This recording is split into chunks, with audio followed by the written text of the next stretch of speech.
Ну что, давайте окунемся в историю, где татуировки были не только выражением личного стиля, но и чем-то обязательным, а порой даже символом судьбы. Какие татуировки носили славяне 1000 лет назад? Представьте себе, 1000 лет назад где-то на берегах Волги живут люди, чьи тела покрыты удивительными узорами от пальцев до самой шеи.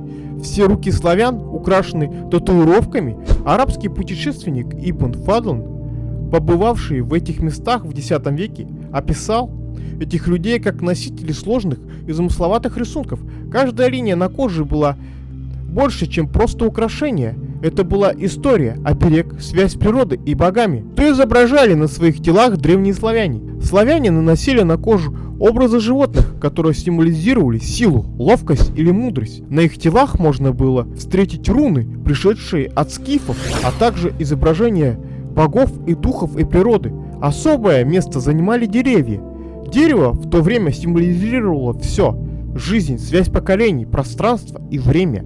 Оно было центральным символом в их мире, а потому что часто становилось темой для татуировок. Кто же делал эти удивительные рисунки? Этим занимались волхвы, знахари, духовные наставники. Они не просто рисовали во время нанесения татуировок, звучали особые наговоры. Каждая линия на теле наполнялась магическим символом, превращаясь в защитный оберег от зла.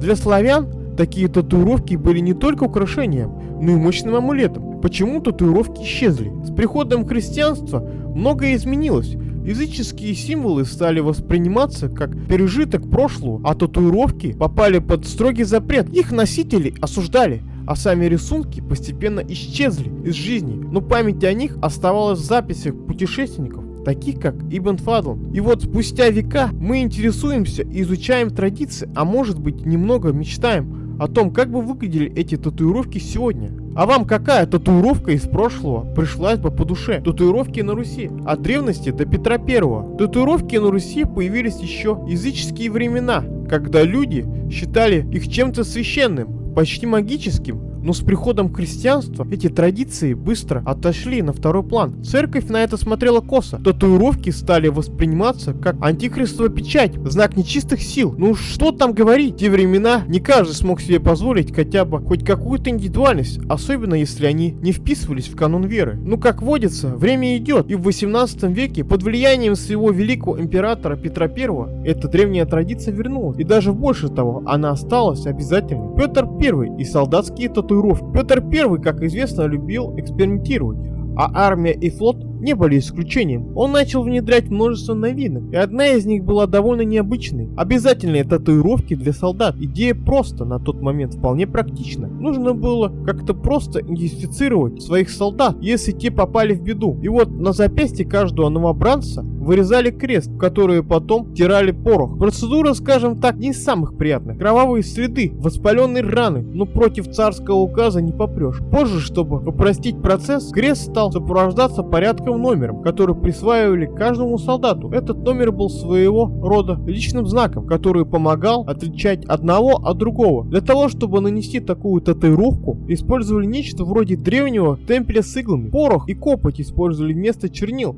А что было под рукой, то и использовали. Уголовные татуировки – знак преступника на теле. Татуировки, правда, не были не только у солдат. С самого времени Петра Первого они стали обязательными для тех, кто попал в криминальную сферу. Тут уж без вариантов. Татуировки становились своего рода клеймом, символом позора. А если раньше преступников выжигали каленым железом, порой с печальными последствиями, то при Петре появились и классические татуировки, похожие на те, что мы видим в наши дни. На теле осужденных наносили знаки, чтобы каждый мог сразу понять, за что человек наказан. К примеру, для бунтовщиков ставили «Б». Буква была явно не из приятных. Для воров тоже «В». А если кто-то осужден к каторжным работам, ему ставили на лбу слово «кат». Ну и как часто бывает в истории, со временем появились новые знаки. СБ для беглых ссыльных, СК для которых прошел каторгу и так далее. Особенно в 19 веке, когда клеймение стало массовым, изобретались даже специальные машинки, напоминающие пистолет, которые выбивали на теле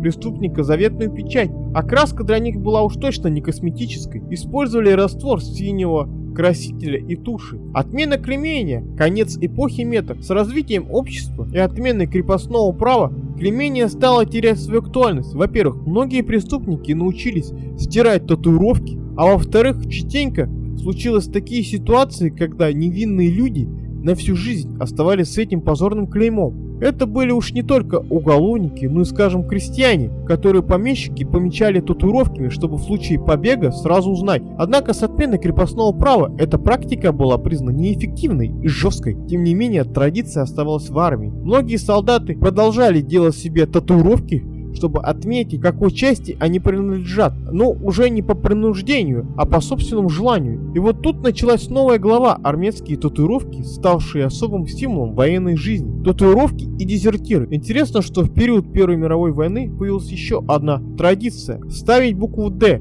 Этот знак наносили на тех, кто дезертировал, и считал, что с таким знаком человек не сможет вернуться в армию. Это было своего рода пожизненное клеймо, которое ставило крест на его военной карьере. Таким образом, татуировки в России прошли путь от священных знаков до обязательных меток, от которых зависела судьба человека, потом стали всего лишь стилем и способом выражения индивидуальности. И вот как через века эпохи татуировки на Руси претерпели невероятные изменения, пережив запреты, военные события и социальные катаклизмы, но всегда оставались частью нашей истории. Друзья, если вам понравилось видео, прошу вас подписаться. Также у меня есть еще телеграм-канал «Загадки истории», прошу подписаться на него. Всего хорошего!